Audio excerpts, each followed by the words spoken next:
Dear colleagues, we are starting second part of our morning session, and from a methodological point of view, we are kitting Ovid influence period, and we are passing to later stages, but I think that the speech of Dr. Beach may touch Ovid period as well. You have in the program three names, Dr. Beach, Dr. Rutkowski, and Dr. Abdulaziz.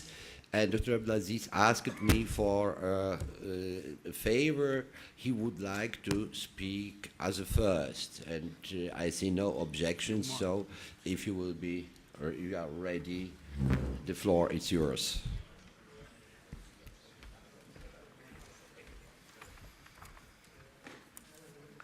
موضوعي هو حول ماذا نعرف عن حضارة دلمون. هذه المحاضرة أو الورقة هي نتاج جهد قام به إخواني وزملائي البحرينيين في تنقيب الآثار في مملكة البحرين، وأيضا فرق التنقيب الأجنبية التي عملت في البحرين. أنا سوف أقوم بعرض آرائي وتصوراتي حول هذه الحضارة، حضارة دلمون، وماذا نعرف عن هذه الحضارة من خلال الدليل الأثري. ففي البداية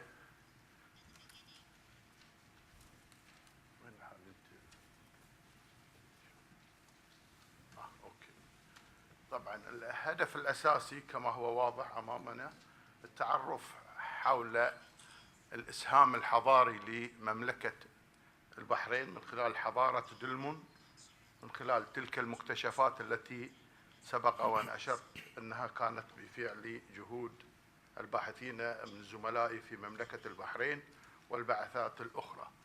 طبعا هذه التنقيبات الأثرية التي عمت مناطق الخليج العربي وتحديدا الساحل الشرقي من شبه الجزيرة العربية أبانت وأوضحت بأن الرقعة الجغرافية التي تمثلها هذه الحضارة تمتد من الكويت في الشمال إلى حدود دولة الإمارات العربية المتحدة جنوبا، وأيضا من حدود نجد تمتد غربا إلى حدود نجد، وأيضا إلى حدودها الشرقية المطلة على الخليج العربي بالنسبة للخليج العربي، وأيضا جميع الجزر القريبة من هذا الساحل.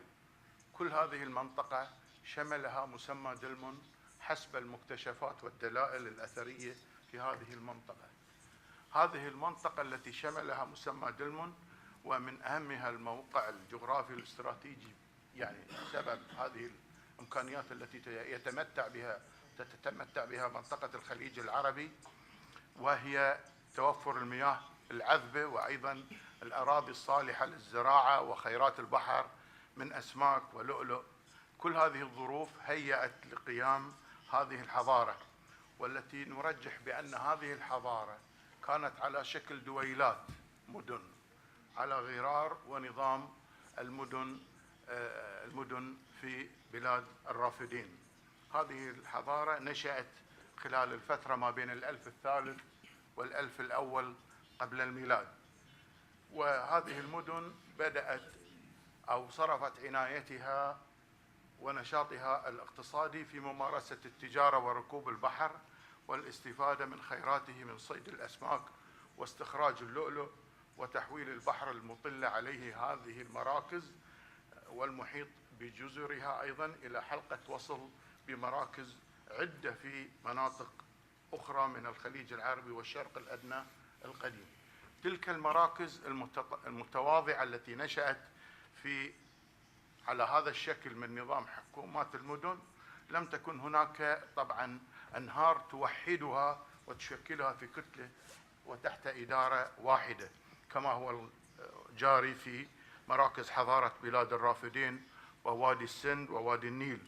لذلك نرى بأن هذه المراكز، مراكز حضارة دلمون، منتشرة نراها على طول هذا الساحل الذي يمتد كما حددناه جغرافيا، وذلك حسب ما أوضحته نتائج التنقيبات التي تمت في جزيرة فيلكة بدولة الكويت، تاروت بالمملكة العربية السعودية، موقع قلعة البحرين، موقع مدينة سار، وموقع دراز بالبحرين، والناصرية.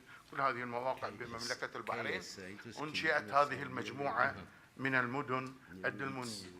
نظرا لتباعد هذه المراكز الحضارية نرى أنه من الصعوبة أن تكون حكومة أو تتكون حكومة مطلقة أو سلطة مركزية تدار تحت سلطة ملك أو ملك واحد. على هذا الأساس فإننا طبعا نحتمل أن يكون كل مركز من هذه المراكز كان يدار من قبل سلطة خاصة بها، وذلك من خلال الدليل الأثري، وهذه السلطة التي طبعا أمثلها على شكل ملك أو رئيس، وهي طبعا كما أشير في المصادر والنصوص المسمارية من إشارات لوجود ملوك لدلمون، فإن المقصود بها هو أحد هؤلاء الملوك، ملوك هذه المدن التي انتشرت على طول هذه الساحل، كما هو الحال في رؤساء القبائل والمجتمعات البدوية. هذا الوضع من التشتت الإداري جعل المدن الدلمونية عرضة للتدخل الأجنبي، إذ طمعت فيها طبعا الكثير من القوى كالأكاديين والكاشيين والبابليين والآشوريين، وطمع فيها اليونان في الفترات المتأخرة، كما أننا نرى بأن في الفترات المتأخرة من تاريخ الخليج العربي غزو الفرس والأخمينيين والساسانيين لهذه المنطقة. ولقد شكلت طبعا مملكة البحرين من خلال موقعها الاستراتيجي بالنسبة لمنطقة الخليج العربي أهمية كبيرة بالنسبة لهذه الحضارة، حضارة دلمون، والتي امتدت واكتشفت آثارها التي تعود للفترة ما بين الألف الثالث إلى الألف الأول قبل الميلاد. لعب طبعا موقع دلمون من خلال مملكة البحرين بالنسبة لدلمون دور كبير في اتخاذها محطة تجارية رئيسية لجميع السفن القادمة من الجنوب، حيث توجد مراكز حضارة وادي السند وحضارة ماغان، وأيضا من الشمال مراكز حضارة بلاد الرافدين وعيلام، فكانت تصل طبعا إليها مختلف البضائع من تلك المحطات والمراكز الحضارية الكبرى. ومن أهم الموارد الاقتصادية التي نرى عينات كثيرة منها وهي العاج والأحجار الكريمة، وأيضا النحاس الذي استورد من ماغان، وأيضا دلمون كانت تصدر اللؤلؤ، هذا طبعا قرط من الذهب مطعم بحوالي 14 لؤلؤة من لآلئ دلمون. ومما يرتبط بالنشاط التجاري العثور على أختام استخدمت للتصديق على المعاملات التجارية تعود لتجار من تلك المراكز الحضارية، اتخذوا من مملكة البحرين مركزا وقاعدة لهم لإدارة نشاطهم التجاري في عموم منطقة الخليج العربي. هذا نموذج لختم اسطواني، طبعا هناك أعداد كبيرة جدا من الأختام التي سوف أعرض نماذج فقط لها، وهذا أيضا أختام دلمونية، لكن هذه الأختام، هذا الختم الدلموني الأختام عليها كتابة هندوسية تعود إلى حضارة وادي السند. حضارة وادي السند هذه الكتابة التي لم تفك رموزها إلى الوقت الحاضر، وهي تشير إلى وجود تجار من حضارة وادي السند مقيمين في مملكة البحرين في دلمون في هذه المنطقة، وأيضا ولربما أيضا تجار من وادي السند بحرينيين نفسهم أو دلمونيين اتخذوا هذه الكتابة واستخدموها في أختامهم للتوثيق المعاملات التجارية وكي يربطوا أنفسهم مع تجار مراكز حضارة وادي السند. وأيضا هناك الأختام الهرمية، هذه أختام حضارة ماغان، وأيضا اكتشفت هذه طبعا المجاميع من الأختام اكتشفت في مملكة البحرين. ومما له علاقة بنشاط ودور هذه الممالك الدلمونية في النشاط التجاري العثور على أوزان سندية تعود للمدينة الدلمونية الثانية بموقع قلعة البحرين، وأوزان هذه الأوزان الدلمونية أمامكم، وهذه الأوزان السندية، وهذه أوزان عينات من الأوزان التي تعود إلى حضارة بلاد الرافدين اكتشفت في مملكة البحرين. تلك الاكتشافات من الأختام والأوزان تدل على دون أدنى شك على العلاقة التجارية الوثيقة ما بين مدن دلمن ووادي السن وبلاد الرافدين ومغان ومدن، كما أن اكتشافها طبعا في البحرين يدل على وجود تجار مقيمين من تلك المناطق سكنوا البحرين وكان بحوزتهم تلك الأختام للتصديق على المعاملات التجارية. أما الأوزان فهي لإجراء المعادلة بينها وبين الأوزان الدلمونية، ووجودها جنبا إلى جنب مع الأوزان الدلمونية يهدف إلى تسهيل عملية التبادل التجاري وضبط عملية المحاسبة بعد تقويم السلع بموازين أحد الجانبين وتحويلها إلى موازين الجانب الآخر. ترتب على تلك الأنشطة التجارية نشوء مدن دلمونية على أرض مملكة البحرين، حيث تم التعرف على عدد منها وعلى المعابد التابعة لها في مواقع قلعة البحرين وسار والدراز وباربار. بالإضافة إلى ذلك تم التعرف على وجود تنوع في أشكال تلال المدافن وفي عمارة مدافنها وفي الأساليب التي اتبعت لحفظ جثامين الموتى. هذا موقع قلعة البحرين، وهذه المواقع التي أشرنا إليها موجودة في هذا الموقع.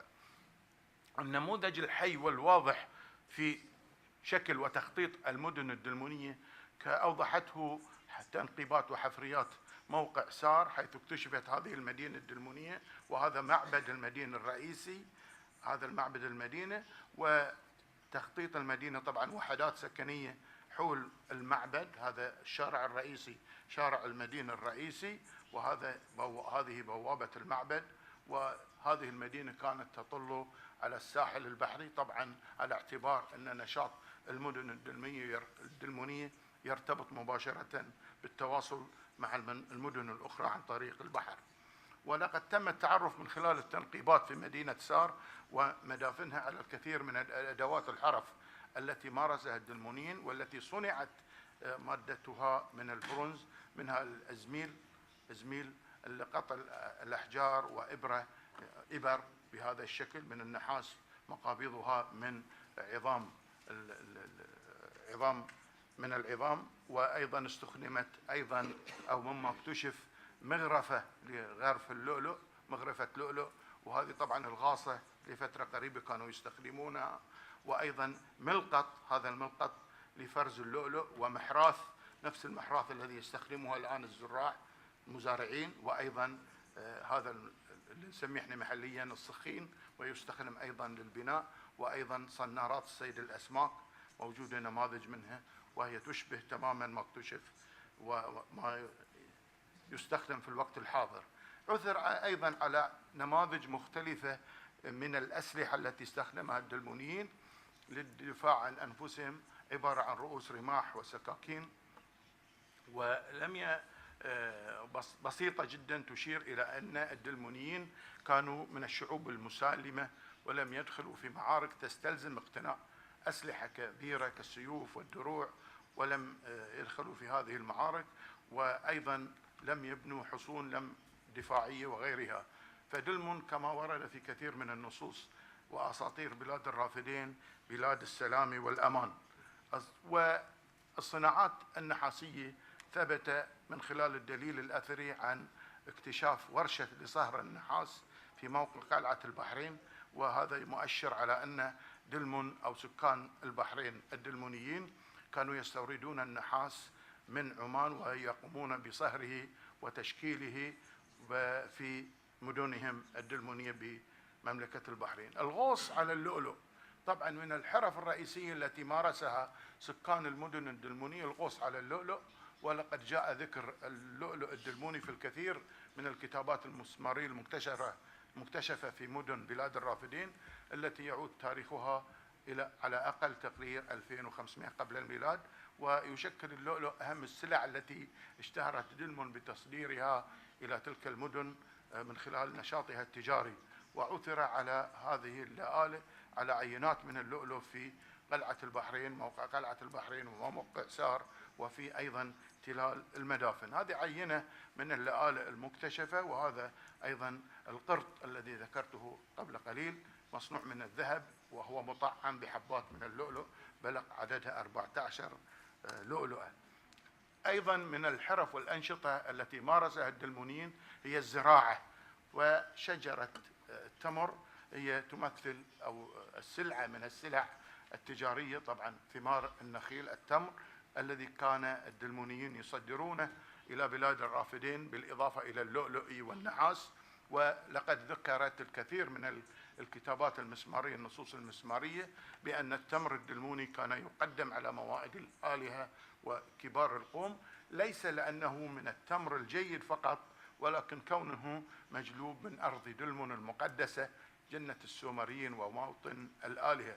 كما يؤكد اكتشاف التمر في المدن الدلمونية وتلال المدافن حقيقة كون مملكة البحرين، وكما وصفت بلد المليون نخلة، وذلك منذ ما لا يقل عن فترة حضارة دلمون.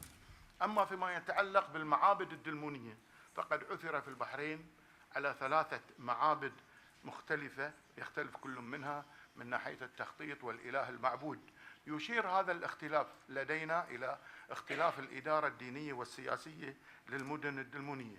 فمجمع معابد بربار كما نرى في هذه الصورة بيضاوي، ويعتقد طبعا الباحثين أغلب من مارس وقام بالتنقيب في مملكة البحرين وفي هذا الموقع بأنه خصص لعبادة الإله إنكي وزوجته ننخرساك وابنهما الإله إنزاك، الذي رشحه الإله إنكي لأن يكون إلها لدلمون. أما معبد مدينة سار فهو طبعا هذا معبد سار، وهذا طبعا خصص لعبادة الإله القمر. هذا رمز القمر موجود، المصطبة التي تقدم عليها الهدايا، هدايا القربان، قرابين تقدم على هذه المصطبة. ووجد طبعا هذا المعبد لأهميته تم إعادة صيانته في الفترات الدلمونية عبر 3 مراحل. أما معبد مدينة سار طبعا شكل مربع، ولم في الوقت الحاضر لم يتم التعرف على الإله المعبود في هذا المعبد، لكن اكتشفت هذه طبعا غرفة تقديم الغرابين، وهذه طبعا منصة التي كان يوضع فوقها الإله المعبود. نستنتج من ذلك بأن الاختلاف في أشكال معابد المدن الدلمونية وتلال المدافن، على الرغم من تزامن هذه التلال والمدافن عفوا المعابد في فترة الإنشاء، تعدد الديانات في دلمون واختلاف السلطات الإدارية والدينية والسياسية، مما فرض على كل مجموعة تابعة لتلك المدن إنشاء بيوت الآخرة والمعابد بشكل مختلف عن الآخر. أما فيما يتعلق بالأختام الدلمونية، فالأختام الدلمونية تمثل أهم تركة ثقافية اكتشفت في المدن والمعابد الدلمونية بمملكة البحرين ومواقع الخليج العربي ذات العلاقة بحضارة دلمون. فهي توضح من خلال نقوشها جوانب من الحياة مختلفة من الحياة اليومية للدلمونيين ورموز عبادتهم وتأثر الحرف الدلموني من جانب آخر بأساليب نقوش أختام الحضارات المجاورة في بلاد الرافدين وملوخة، مراكز حضارة وادي السند وعيلام. وهذه نماذج مختلفة من الأختام التي طبعا اكتشفت في البحرين، نماذج مختلفة. نرى بأن هذه الأختام طبعا لها أهميتها الخاصة، وهنا الأستاذة عائشة سوف تقدم محاضرة ترقى إلى أن توضح أكثر أمور فيما يتعلق بالأختام الدلمونية. ومن النقوش الدلمونية المهمة طبعا هذه المجموعة من الأختام التي تمثل وسائل النقل البري. هذا طبعا ربما يكون حمار أو حيوان كان يستخدم وسيلة للتنقل البري، وأيضا حرفة السقاء الكندري. شوف الكندري موجود، عيال الكندري اللي في الكويت طبعا كان جدودهم يمارسون هذه الحرفة، وغيرها طبعا من المهن. وأيضا نماذج السفن الدلمونية موجودة، هناك أعداد كبيرة جدا، وصل عدد نماذج السفن التي وضحت على نقوش الأختام أكثر من 6 نماذج. الكتابة طبعا الدلمونيين كتبوا وقرأوا الخط المسماري، ويؤكد على ذلك نصوص أو الألواح المسمارية التي اكتشفت في مواقع التنقيب بموقع قلعة البحرين، وأيضا بالإضافة إلى ما اكتشفه الكابتن ديورن من نص أو قطعة من الحجر عليها بعض الكتابة تشير إلى دلمون أو خطوط مسمارية على هذه الحجارة. أهم شيء في هذا الموضوع هو أن الدلمونيين عرفوا كتابة وقراءة النصوص المسمارية أو الخط المسماري. فيما يتعلق بتلال المدافن، طبعا البحرين مشهورة طبعا أو اشتهرت بالنسبة للباحثين الذين سعوا للتنقيب في البحرين من خلال هذا الكم الهائل من أعداد تلال المدافن الموجودة فيها، والتي قدرت المدافن الدلمونية فقط من بين هذه المجاميع التلال حوالي 85 ألف تل. وأوضح التنقيب والدراسة لهذه التلال التي قمنا بها بأنها على رغم تشابه أشكالها من الخارج وتزامن فترة إنشائها، وجود اختلافات في عمارة تخطيط المدافن من الداخل، وهذا ما يؤشر على اختلاف المعتقدات الدينية لدى سكان المدن الدلمونية، والتي انعكست على طرق إنشاء هذه المدافن وفي الأساليب التي اتبعت لحفظ تثامين الموتى.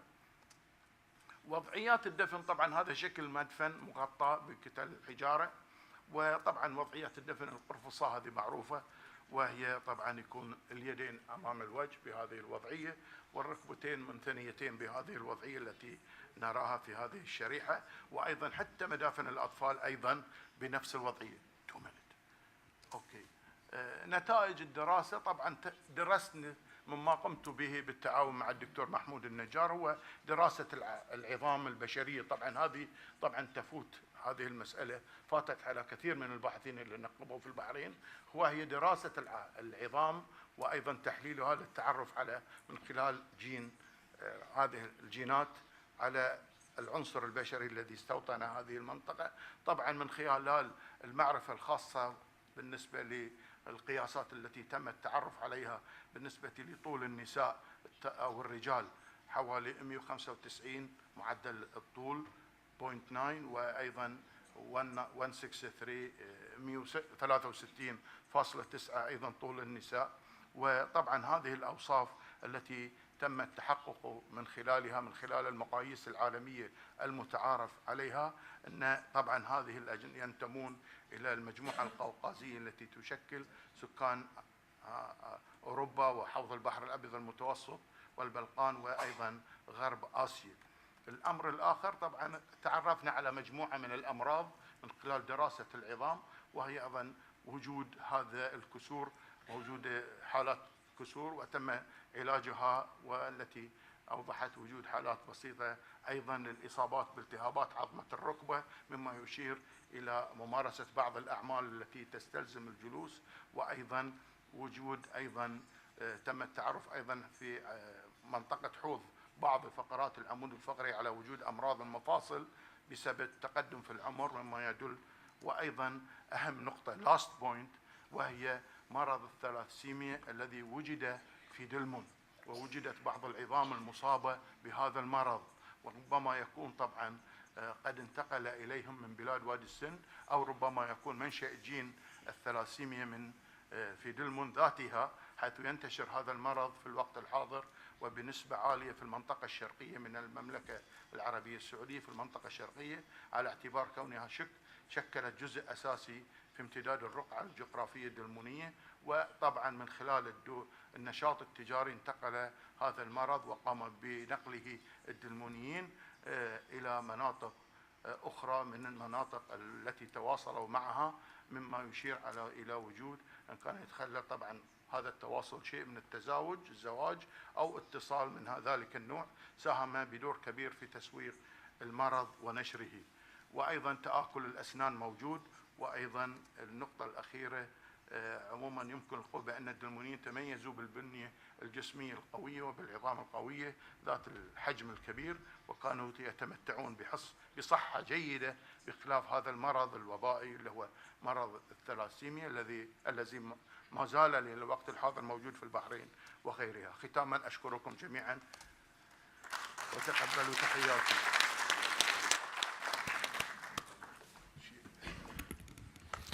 Thank you very much, Dr. Abdulaziz.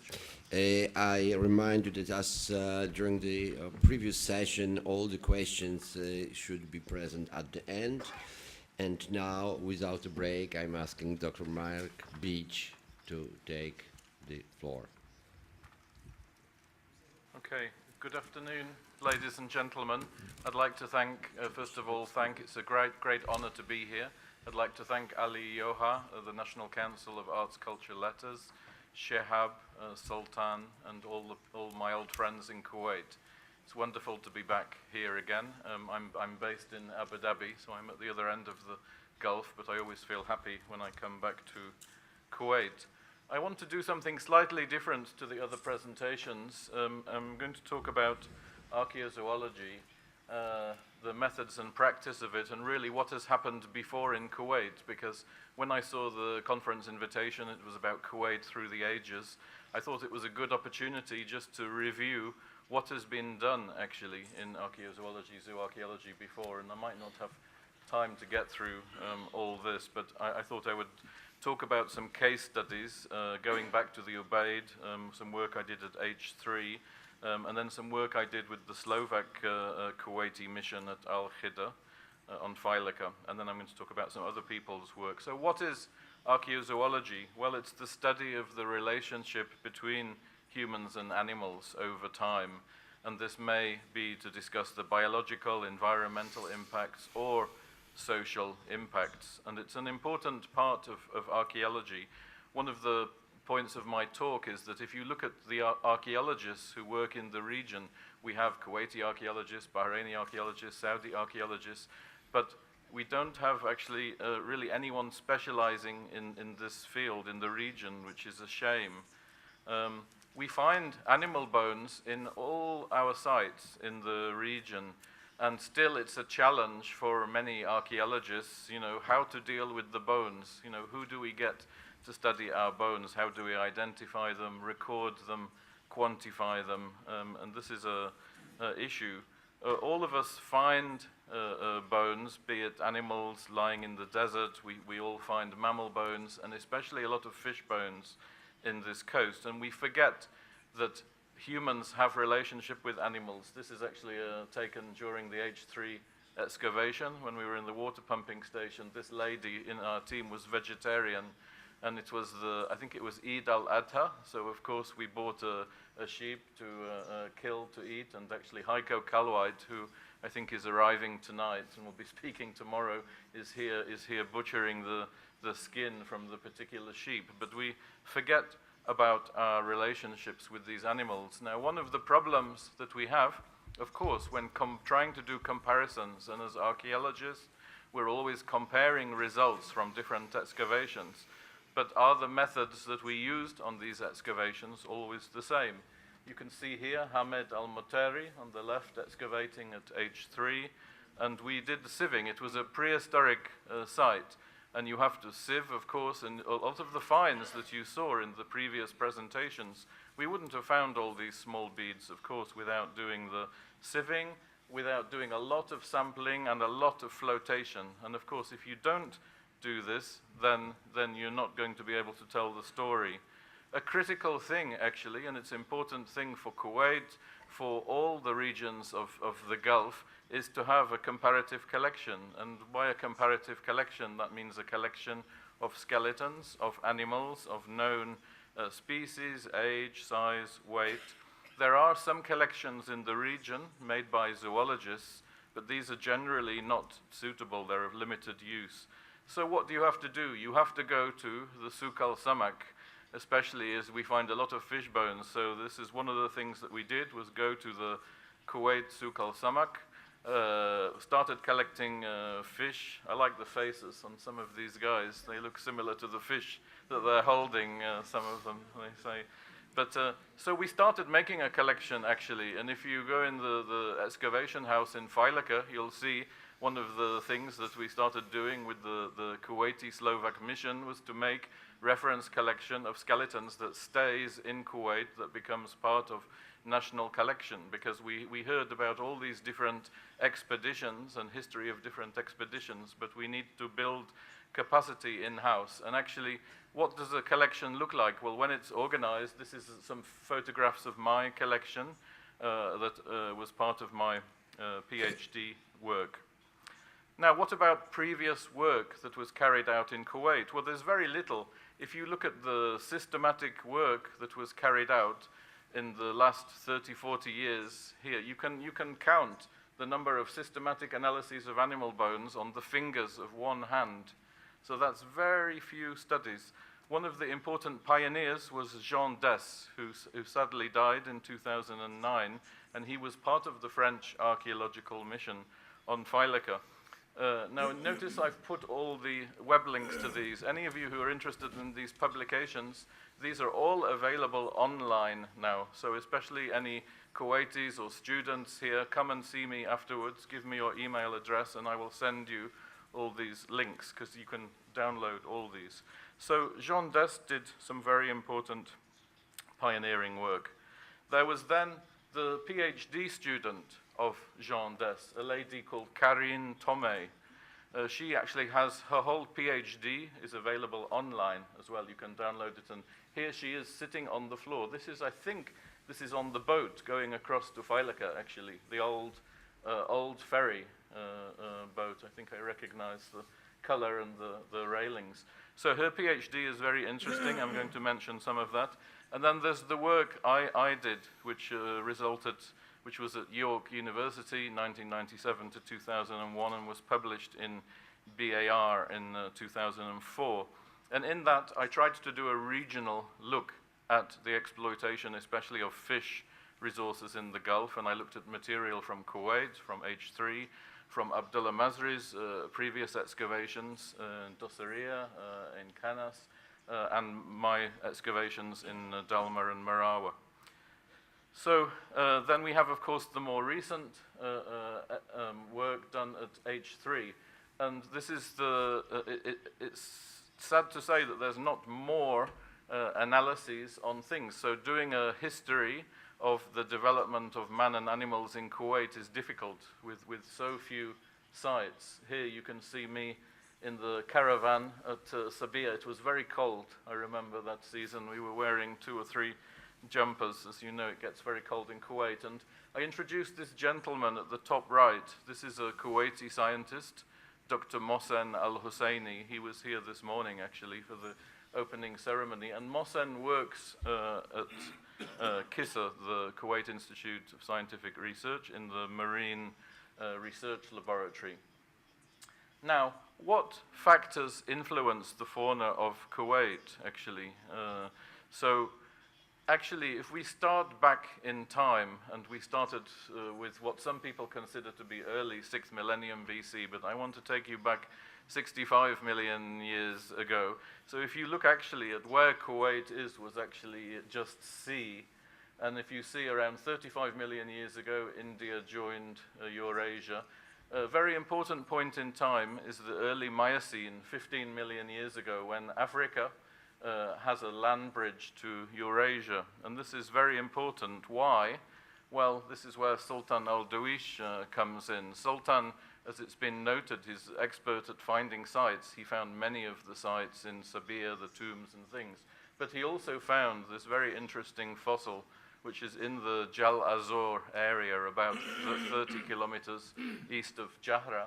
And here is Sultan and I think it was Muhammad al-Ghanem, I think, excavating. And he found actually a leg bone of elephant. So this is quite interesting because we know from previous work done by Kuwaiti scientists about the Jal Azor having marine terrace deposits that are 30,000, 40,000 from the ancient sea levels in the Gulf.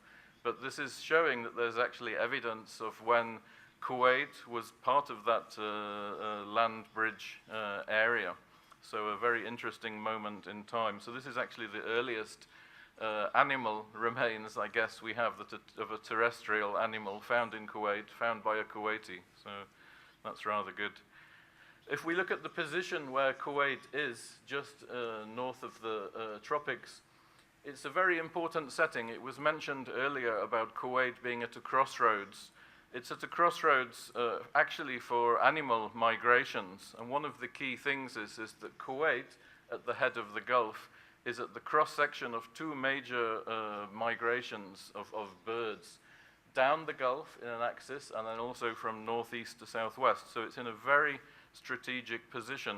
If we look at the geology map of Kuwait, it's been mentioned about the Wadi al-Batin here coming in on the left, and then the Jal Azor is the hatched area just alongside the north of Kuwait Bay.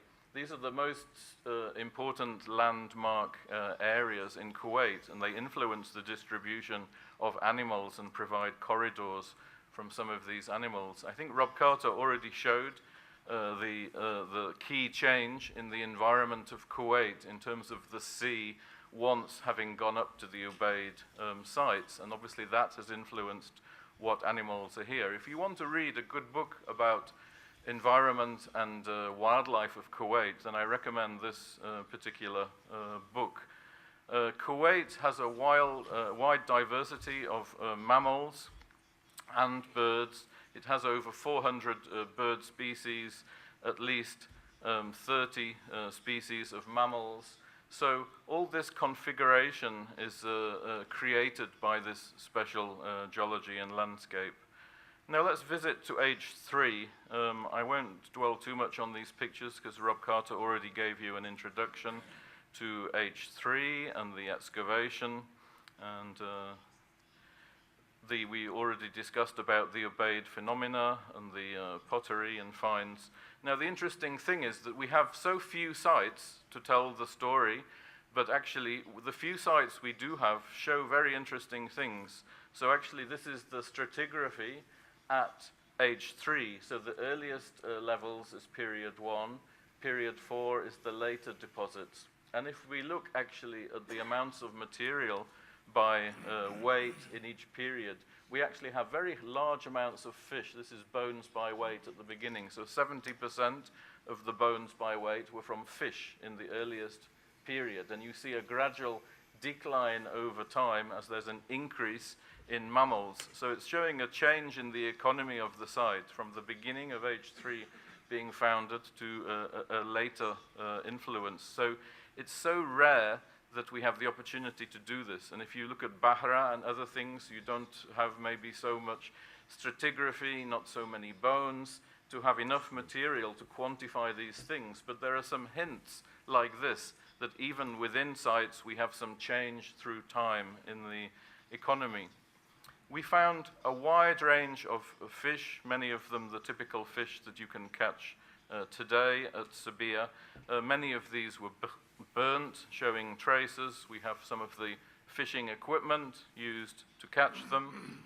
I showed the picture earlier of Dr. Mohsen al-Husseini. One of the curious things that we found, a lot of at age 3, are otoliths. These are bones from inside the ear of the fish.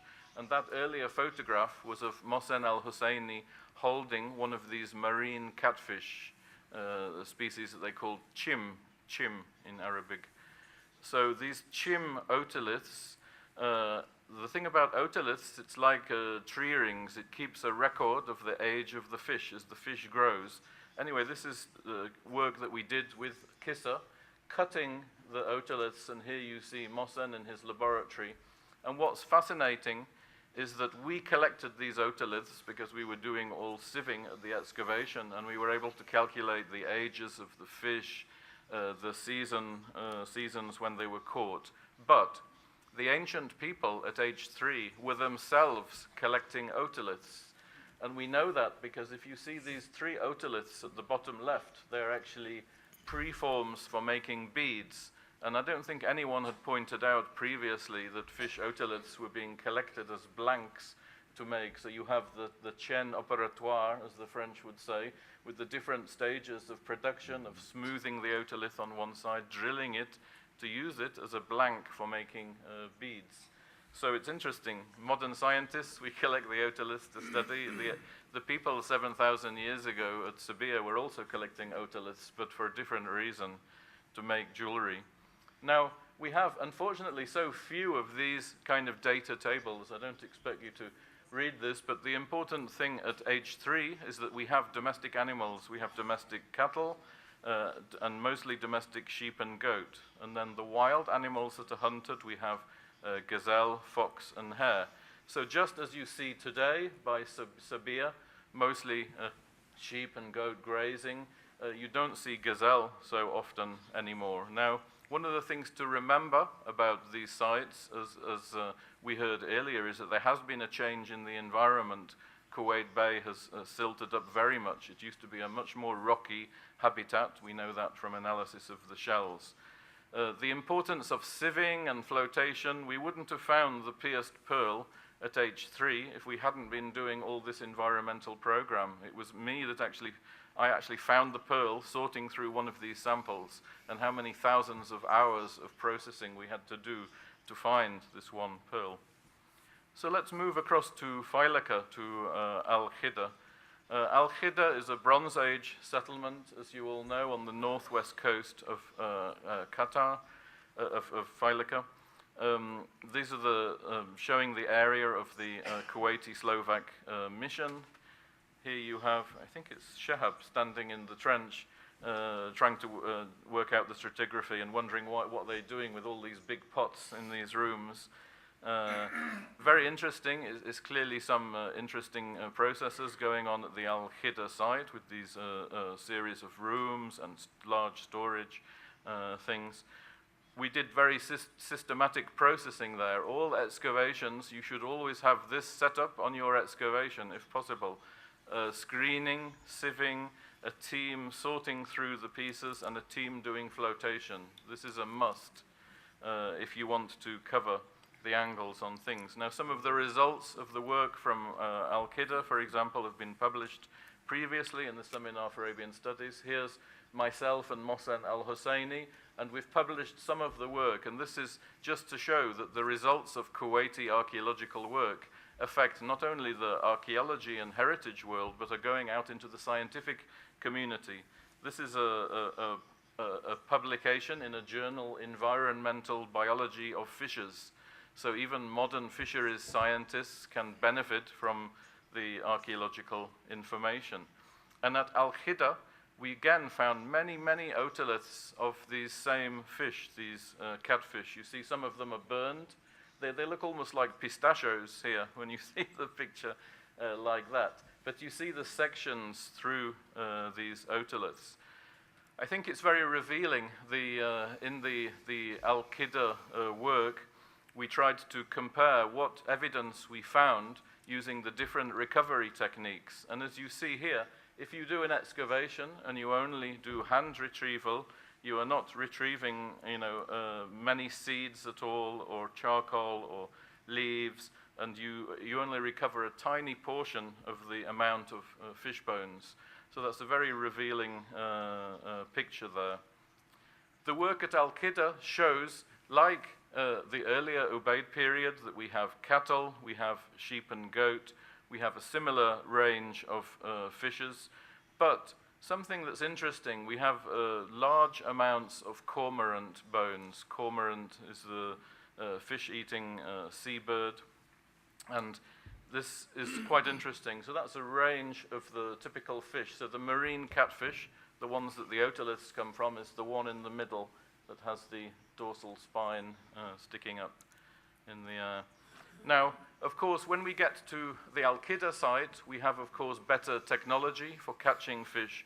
We found at Al-Khida some very, very large shark vertebrae. This picture, top left, are extremely large sharks that would be 3 meters in size or larger even. And of course, at Al-Khida site, we have very good bronze fish hooks. We have turtle carapace fragments, but one can imagine that they're using some of these hooks to catch big fish like sharks.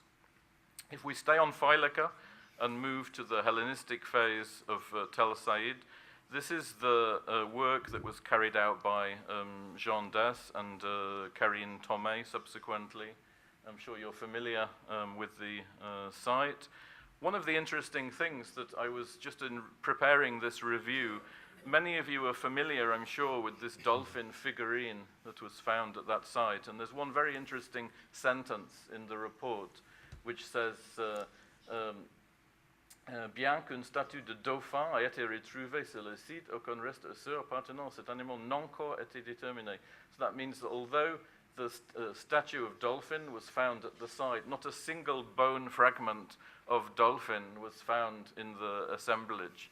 So it shows that human relations with particular animals is not necessarily matched in the faunal record. If you look at the faunal record for the F5 fortress, we again have cattle, sheep, goat, but we have pig appearing in large quantities for the first time. Now, just to make that, summarize that a bit clearer, the F5 fortress, as you know, it's been phased in 5 phases. There were almost 14,000 bone fragments studied, and actually pig makes up 18%. Now, of course, pigs are not native to this area, so the pigs have to have been brought in to Failaka from Iraq, from Iran, or from the north. Other curious things in the archaeological record. So, for example, also on Failaka, we find these camel figurines, camel figurine statues. But if we look actually at the number of bones of camel, out of 14,000, there's just 6 fragments.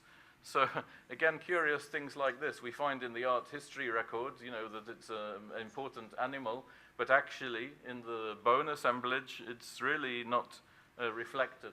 Something interesting from the Hellenistic period onwards is the very large numbers of cormorant. This is the loha.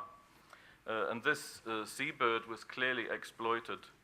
If we go to Tel Akaz, so we're moving forward in time now, we've gone from Ubaid to a bit of bronze to Hellenistic, and now to Tel Akaz. Akaz has different series of levels of occupation, and it was mentioned earlier, I think by Derek, about the Nestorian churches. The assemblage at Akaz is very interesting. Again, like all the Kuwait sites, primarily sheep or goat. But again, we actually have more camel appearing, suddenly more camel appearing in the earlier levels of Akaz, so as we're getting nearer to the historical period. Prior to that, you see very little amounts of camel at all. Again, we have very high amounts of cormorants. If we summarize the remains from here, again, 11,500, 83% were domestic animals. Notice we don't have pigs here now. We had pigs only on the Hellenistic phase on Failaka, but not here. But we have large amounts of marine turtle. And the interesting thing about Akaz, that we have large amounts of cormorants, the loha. Now, the interesting thing about the cormorants, as you see bottom right, is that many of these are young individuals at different stages, which means that the people have to have been exploiting a cormorant colony nearby. Now, if you look at where Akaz is today, actually, Sula, I think it's Sula Bikhat area, used to be a very beautiful environmental area with flamingos, with cormorants, and clearly they're exploiting something which probably doesn't exist so well today because it's been destroyed, unfortunately, by modern development. This is one of the large turtle carapaces that was found at Akaz. So, what is the story of human-animal interactions in Kuwait? Well, in the earliest period, clearly it's contact with the Fertile Crescent. We know that domestic animals have to have been brought into this area, cattle, sheep, goat. Of course, trade in animals and their products is very important. Marine resources is a key thing throughout all periods. You know, predominantly we still have mostly fish remains.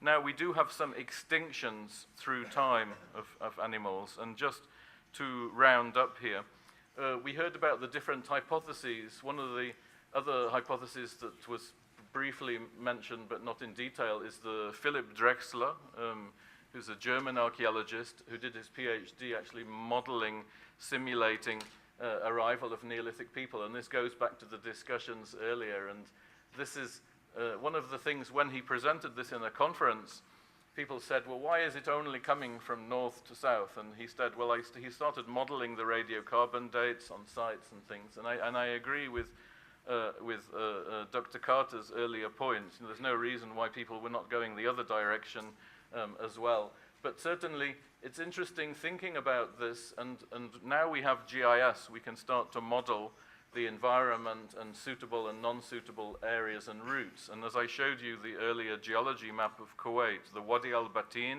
and the Al-Azur, these are key features which influence the fauna of this area.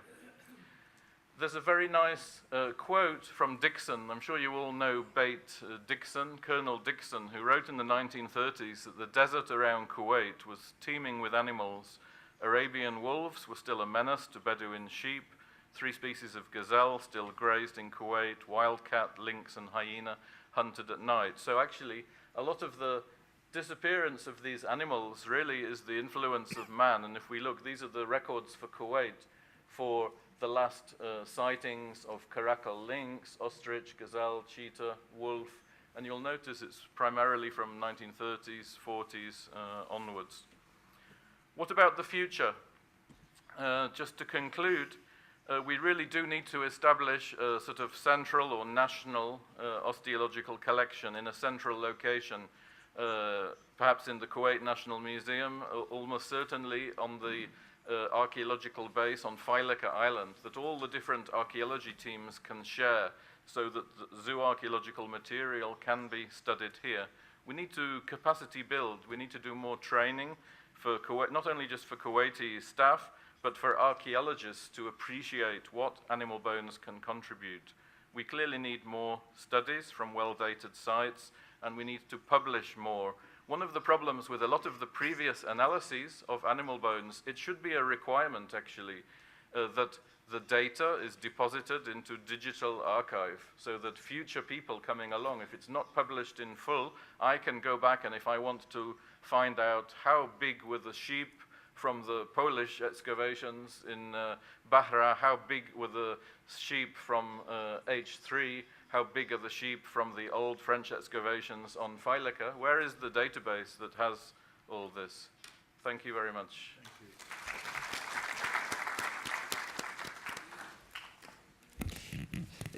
As we are a bit late, I'm asking Dr. Rutkowski to start immediately to present his contribution.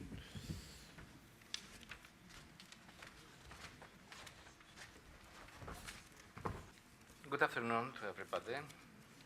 First of all, I would like to thank our Kuwaiti hosts for inviting me to participate in this interesting conference. The subject of my speech is mysterious elongated stone structures along the north coast of Kuwait Bay. By the way of short introduction, I would like to say that the Kuwaiti-Polish archaeological mission has investigated the eastern part of North Kuwait Bay since November 2007. We started from small rescue project associating with a cluster of burial mounds endangered with road construction works. In times, our focus of interest expanded to include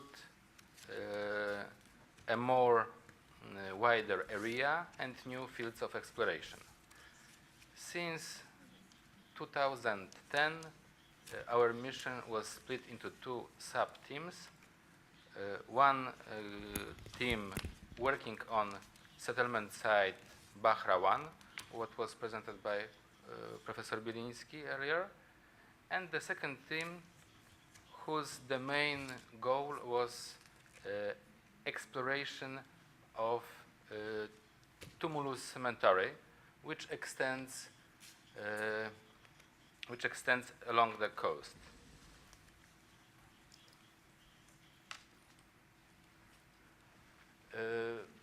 This exploration of tumuli was by means excavation and survey, and here you can see the summarized result of our survey.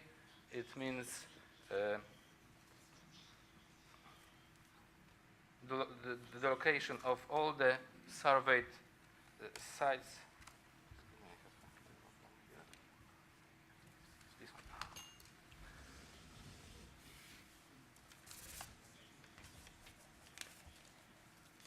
The limits of our survey and all the located surveyed sites. We started survey in 2009, so the results of 4 years survey.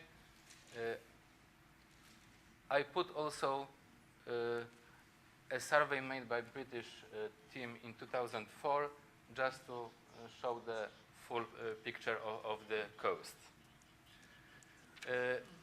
But I would like to leave aside Tumulus Cemetery and put some light on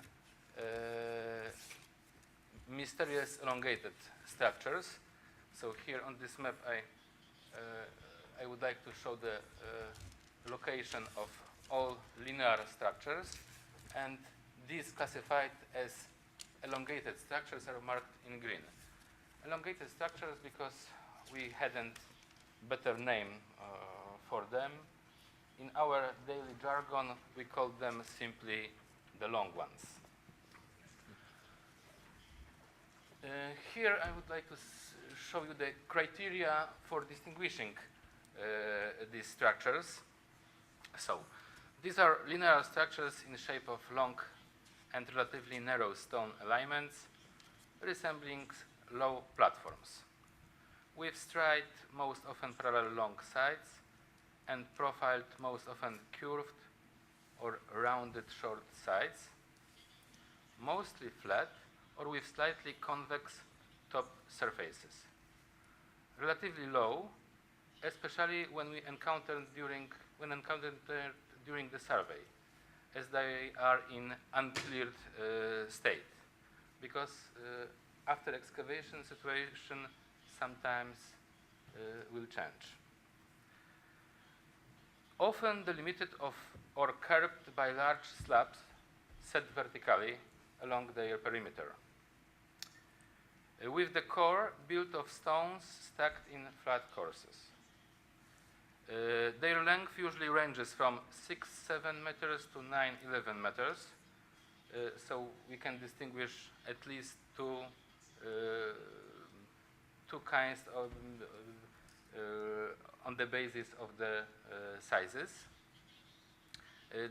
This difference 6, 7, 9, 11 depends on the fact that it's very difficult to measure the last points of these constructions, because we are never sure that this is the last stone preserved in situ, or these last stones are a little bit shifted because of the erosion. Their width ranges from 150 meters to 2 meters, most often 1 meter 60 centimeters. And what is important, regardless of the length. So longer examples are also narrow. And the last criterion, they are in the form of solid integrated structures.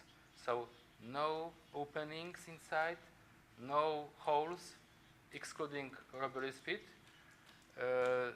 no chambers, no cysts, and unfortunately no findings which could allow us to date them.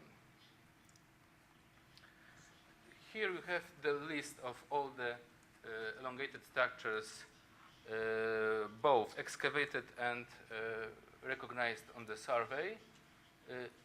In total, 22 those structures were recognized in the study area. Here is a graph showing a frequency of occurrence of 4 main categories of structures we recognized. So the largest category, the main one, are tumuli, graves, small minor uncertain features, and so-called others, and elongated structures. But if we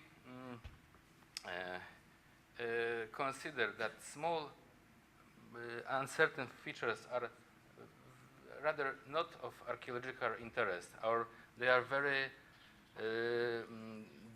destroyed, rather of minor archaeological interest, so-called others encompass very wide this is a very wide category encompassing different kinds of structures. So in result, elongated structures are the second largest group of conspicuous structures that we can find in the study area. So now, viewing some examples, during this show, I can say that we can distinguish at least three types, three variants in this group. So the first type is, let's say, the higher type. So I said at the beginning that one of the criterion was that they are relatively low, but they are low on surveying, but after excavation it turned out that some examples are 60, 70 centimeters high. So this height corresponds to the height of average middle-sized tumulus. This type of this high platforms has also one feature, that they are not framed, not curved along the whole perimeter. Only part of the structure is framed by vertical stones. Some of them, as you can see here, are very high, very tall, about 1 meter of height, so 70 centimeters above the ground and about 20, 30 dug into the ground.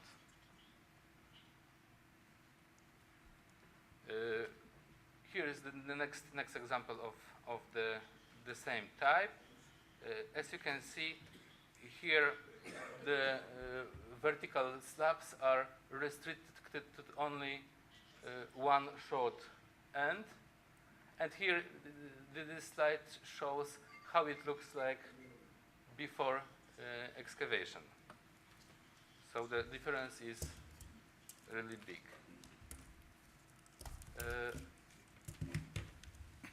Next slide showing the side view of these structures. And what is important, this is the state after excavation, to just to confirm that there is nothing below. The interior, the core of the structures is deposited on the bedrock, and we confirmed that there is no shafts, no chambers below the structure. And the second type, maybe not type, but a variant that we can spot during the survey, depends on that we can only find these vertical slabs around the perimeter. So they look like they had been empty inside. But these examples are only viewed during the survey, so probably the interior with stones could be below the this sand cover, or these examples are often cut or destroyed, so it is possible that the interior was eroded away. Sometimes, as we can see on this example, they are very, very destroyed, that only some curved stones from one long side are preserved, and the outline on the bedrock shelf. The next variant, but also that we can notice on the survey, depends on the situation that we can't see these longer vertical slabs, but it can be resulted because of the very thick scatter of stones or a cover of sand. But also here we can see that one short side is terminates in long vertical slabs. So not only the short sides are rounded, sometimes they are striped. And here some slides showing different location of these structures. So most of them we can find in a flat field, but sometimes they are also on the edge of the terrace.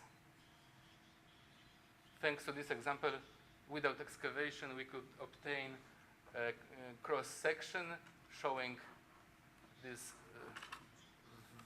vertical,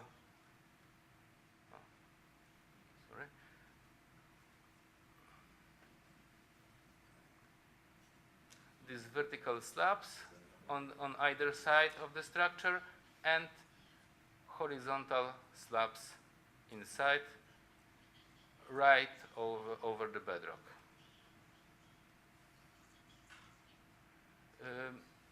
The next example showing that this is another variant of the surface, because I said that they are relatively flat, but sometimes we can observe that they decrease their height towards both ends. So they are taller in the middle section and smaller, shorter on both shorter ends.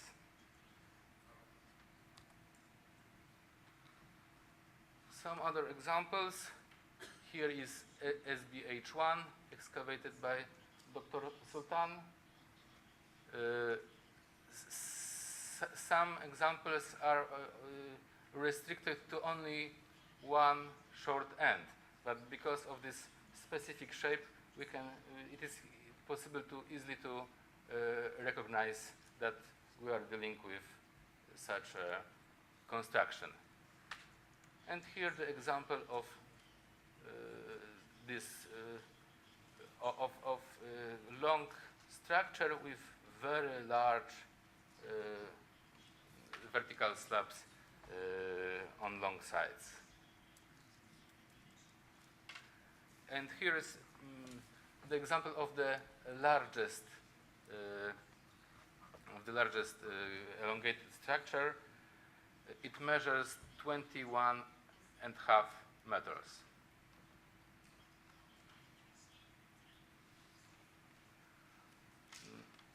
And here are some plans after excavation.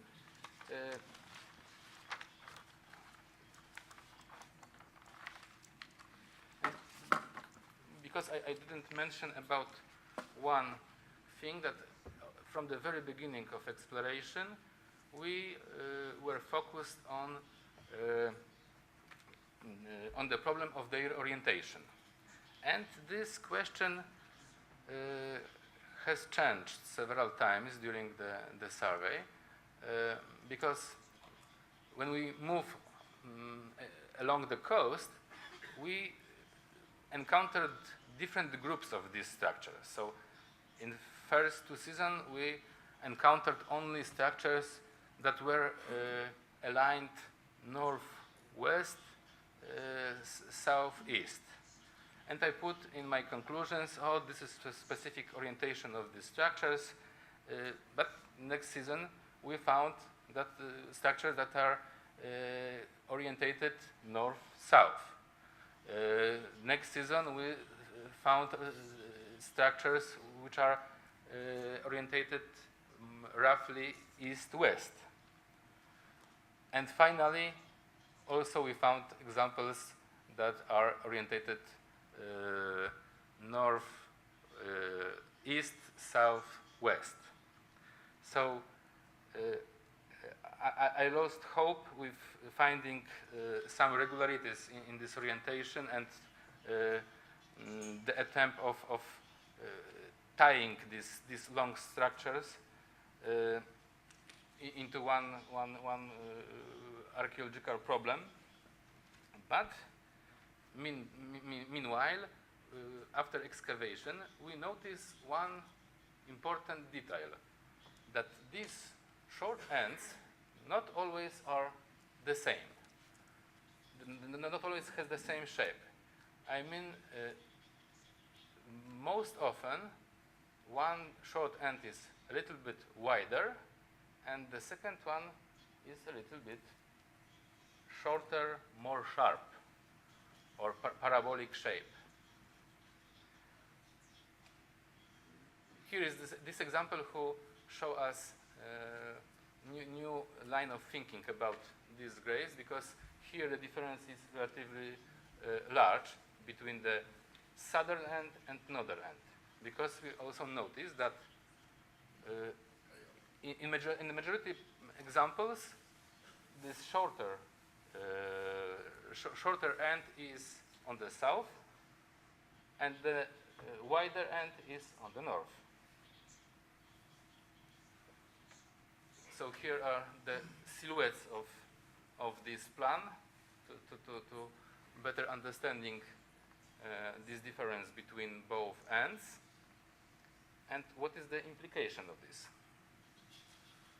When we return to the map showing their distribution, we can see that they are distributed in such a way that here we have more examples aligned northwest, southeast. Here is a group of examples oriented north-south, and here is the group of examples oriented northeast, southwest. When we raise water on the shore, so coming back to the antiquity, we can see that most of them are oriented in a pattern, fan pattern shape along the ancient coast. Of course, there is an exception. Here is a group of structures oriented east-west, and they represent this high type. So the tallest examples are oriented east-west. Anyway, I think that finally we found some regularities in this orientation. So here some pieces of evidence that in fact the ancient shore was more inland, so probably here was a lagoon. Here are the examples that with 1 meter raised sea level. Here is an example showing 3 meters raised sea level from the present level.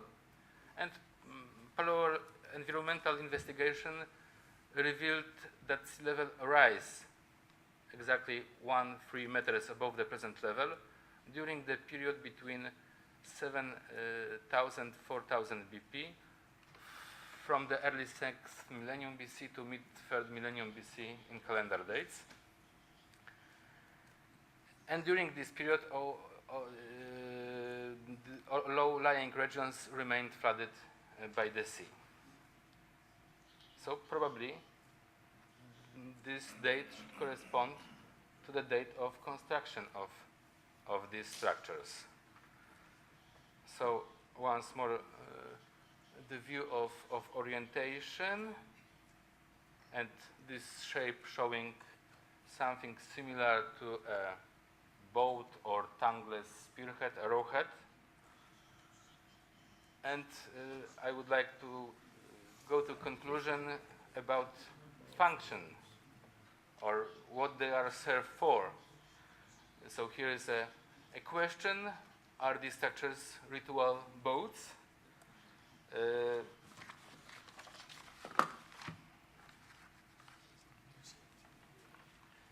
because wondering for what they can serve, I think that it's easier to say what they are not. So at the beginning, when we start survey and we start their exploration, we thought that it should be another kind of graves, and that no tumulus, no rounded shape, but linear shape, probably with the chamber. But as I said before, there was no burials inside, no chambers, no finds. So these are not graves. I have met also with interpretation that it can be a kind of house, shelter on the desert. Because, in fact, when we excavate them and when we removed the core, removed the interior, and we left only these sides made of vertical slabs, we can obtain the shape that is some rectangular room. But I personally wouldn't like to live in such narrow construction.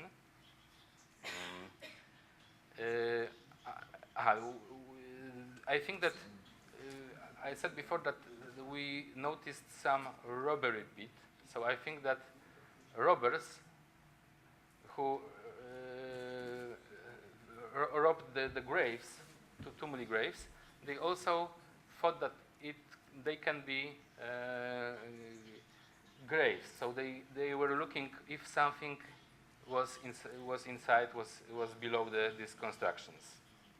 So it was, I think, the strong belief that they are graves.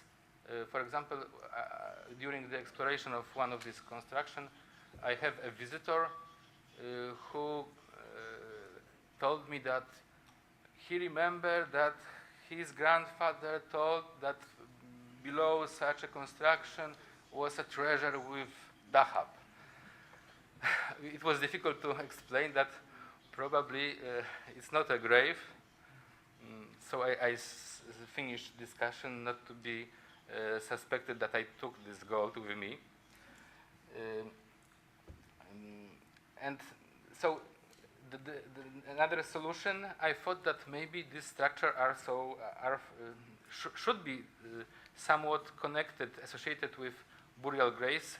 Here on this slide, we can see examples that long construction is close to burial graves, close to tumuli graves. But there are also some examples that these long constructions are found in isolation. So this is the weak point of this hypothesis.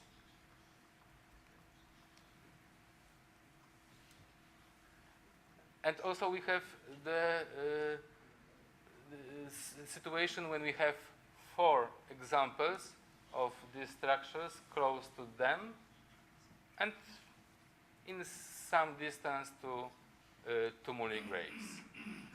So for today I can say that they should be associated with burial graves somewhat, and probably they correspond to the same date as tumulus cemetery. And probably there are some ritual structures, because I don't see any practical use for them. Thank you for attention.